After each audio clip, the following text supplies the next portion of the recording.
Live in Hong Kong with more. Kristie?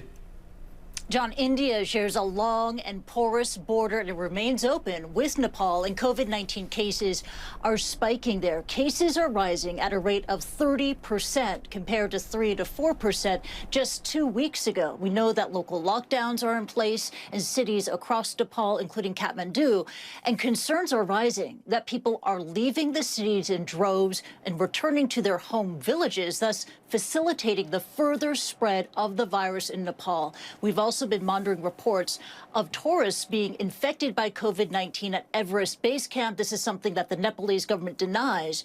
But CNN has spoken to one Norwegian mountaineer who says that he caught COVID-19 on Everest. Evacuated from Everest Base Camp after developing COVID-19 symptoms at 5,000 meters. I felt weak and I had no headache. My oxygen level was very low. In base camp, I was getting worse. I was checked by two doctors in base camp, and I found some cracks on my lungs. Norwegian mountaineer Erlend Ness was medevaced to a hospital in Nepal's capital, Kathmandu. It brought a temporary end to his decade-long dream to climb Everest. When I tested positive on COVID, it was a shock.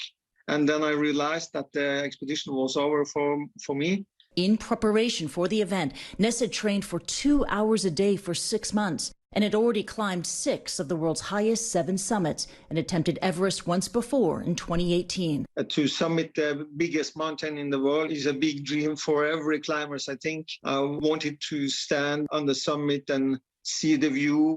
After Ness was hospitalized in Kathmandu, he says he tested positive for COVID 3 times. He is now in recovery. How are you, Ness? I'm very good, thank you. Yeah. He says he got a negative test before heading to the mountain and doesn't know where he picked up the virus. 2 sources from base camp tell CNN that there have been dozens of suspected COVID-19 cases there in the past few weeks. But a spokesman for Nepal's tourism department denied that there have been any cases there.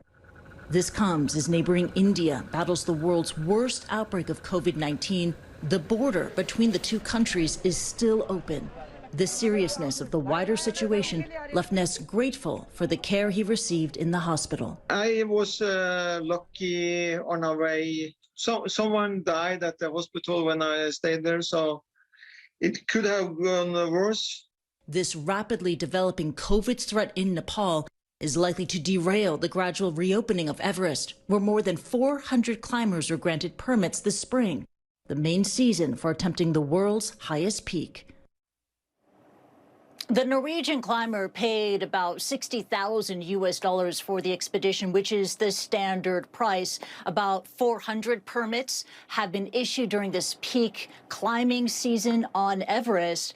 You know, so this is a big moneymaker. It's a big money spinner for Nepal and its government. But with that long, porous border still open between India and Nepal, no national lockdown in either place, cases surging in Nepal and especially in India, one has to wonder, how much longer can this go on? John. Well, I guess one of the answers to that will be when it comes to vaccination. So what is the state of play right now with vaccinations in Nepal? You know, there are a lot of parallels between the vaccination drive in Nepal and that in India. Both started in January, and yet both vaccination campaigns have been woefully slow. In Nepal, about 1.9 million adults have been vaccinated out of a total population of 29 million. They are relying on vaccines from 2 sources, from China and from India. But with India now saying that it is prioritizing its own vaccines for its own people, that's going to make vaccines less plentiful for Nepal. That's going to make the vaccination drive even more rocky ahead. John.